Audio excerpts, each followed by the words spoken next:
Assalamualaikum warahmatullahi wabarakatuh. Perkenalkan saya Ervita Aprilia dengan NIM 28920500040 dari Prodi Manajemen Bisnis kelas reguler sore, Prodi Manajemen. Di sini saya akan mempresentasikan mata kuliah dari Ekonomi Internasional dengan dosen pengampu saya Ibu Wina. Di kesempatan saya kali ini, saya ingin mempresentasikan tentang pengertian kebijakan ekonomi internasional. Yang pertama, kebijakan perdagangan internasional merupakan tindakan peraturan pemerintah yang mempengaruhi struktur arah transaksi perdagangan internasional. Kebijakan perdagangan internasional merupakan bagian dari kebijakan ekonomi makro. Kebijakan ekonomi internasional dalam arti luas adalah tindakan atau kebijaksanaan ekonomi pemerintah suatu negara yang secara langsung maupun tidak langsung mempengaruhi komposisi, arah, serta bentuk daripada perdagangan dan pembayaran internasional. Lalu ada instrumen kebijakan internasional yang meliputi kebijakan perdagangan internasional, lalu yang kedua kebijakan pembayaran internasional, dan yang ketiga kebijakan bantuan luar negeri. Tujuan kebijakan internasional sendiri untuk yang pertama autarki, yang kedua kesejahteraan welfare, yang ketiga proteksi atau protection, yang keempat keseimbangan neraca pembayaran, atau yang kelima pembayaran ekonomi development. Macam-macam restriksi dalam perdagangan internasional. Yang pertama kebijakan ekspor dalam perdagangan internasional, diskriminasi harga, subsidi, premi, dumping, kuota ekspor, larangan ekspor, politik dagang bebas. Jadi banyak aturan-aturannya ya teman-teman dalam perdagangan internasional suatu negara.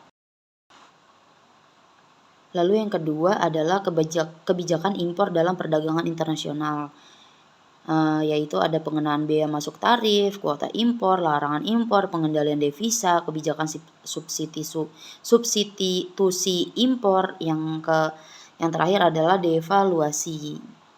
Ini adalah yang mempengaruhi untuk apa? Untuk pengenaan biaya masuk tarif gitu, masuknya ke pajak ya teman-teman, pajak pendapatan negara kita juga.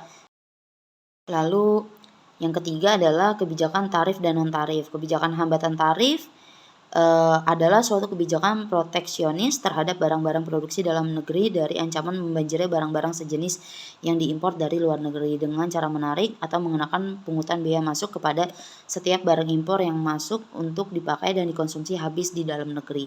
Kebijakan hambatan non tarif yaitu adalah berbagai kebijakan perdagangan selain biaya masuk yang dapat menimbulkan distorsi sehingga mengurangi potensi manfaat perdagangan internasional.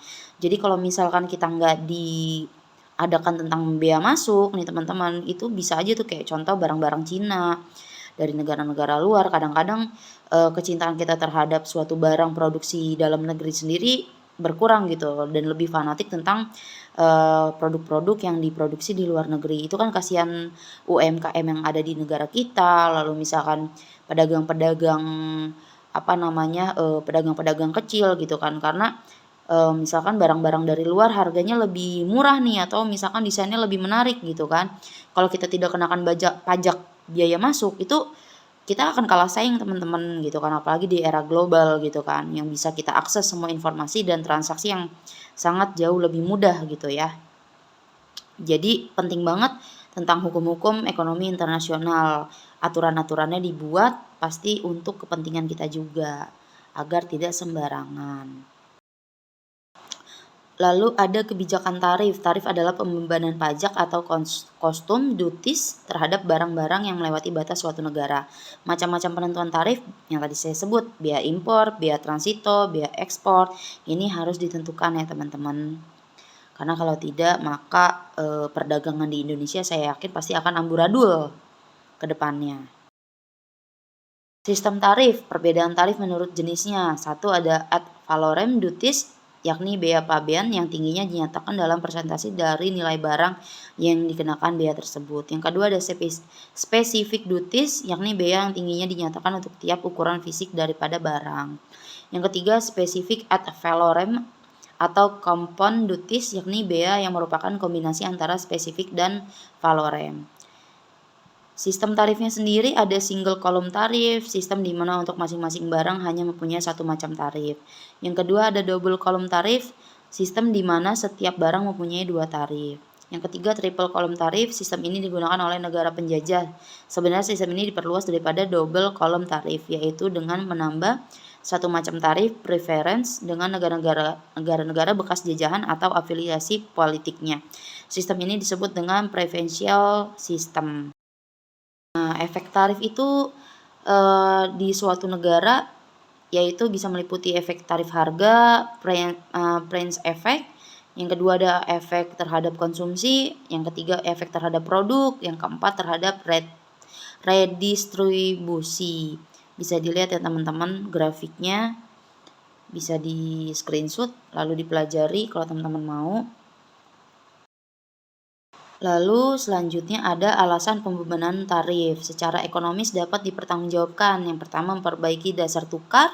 Yang kedua, industri. Yang ketiga, diversifikasi. Yang keempat, employment. Yang kelima, anti-dumping. Lalu secara ekonomis tidak dapat dipertanggungjawabkan. Yang pertama, to keep money at home. Yang kedua, the low wage. Yang ketiga, home market. Lalu kebijakan perdagangan lainnya, yang pertama politik proteksi dan kedua politik dagang bebas. Politik proteksi adalah kebijakan pemerintah untuk melindungi industri dalam negeri. Yang tadi saya bilang jangan sampai kita kalah sama produk luar negeri nih teman-teman, yang sedang tumbuh infan industri dan persaingan barang-barang impor. Jadi yang harusnya lebih hebat adalah kita harus kuat ekspornya dibandingkan impornya, agar pertumbuhan ekonomi kita pun stabil dan kalau bisa lebih naik. Lalu yang kedua ada politik dagang bebas, kebijakan pemerintah untuk mengadakan perdagangan bebas antar negara. Ini untuk menjalin hubungan ya teman-teman.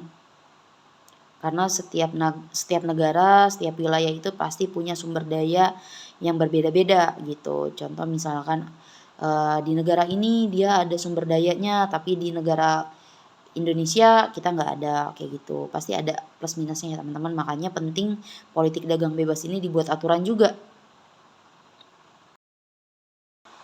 Lalu kebijakan selanjutnya ada politik autarki, adalah kebijakan perdagangan dengan tujuan untuk menghindarkan diri dari pengaruh-pengaruh negara lain, baik pengaruh politik, ekonomi maupun milit. Lalu ada devisa, merupakan total valuta asing yang dimiliki oleh pemerintah dan swasta. Fungsi devisa itu apa? Yang pertama sebagai alat pembayaran luar negeri, sebagai jaminan utang, sebagai jaminan impor, alat ukur kemampuan negara dalam melakukan transaksi internasional. Gitu. Biasanya kita sepakat nih pakai mata uang internasional yaitu dolar ya teman-teman. Jadi ukurannya adalah dolar.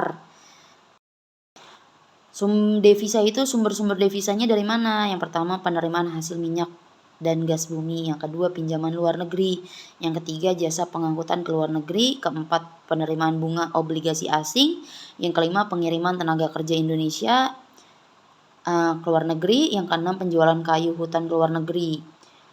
Lalu cadangan devisa resmi atau official foreign exchange reserve. Yang kedua adalah cadangan devisa nasional atau country foreign exchange reserve. Beberapa kebijakan pengaturan sistem devisa yang pernah dilaksanakan di Indonesia antara lain sebagai berikut. Yang pertama sistem devisa kontrol, yang kedua devisa semi kontrol, yang ketiga devisa bebas, yang keempat penegasan sistem devisa bebas.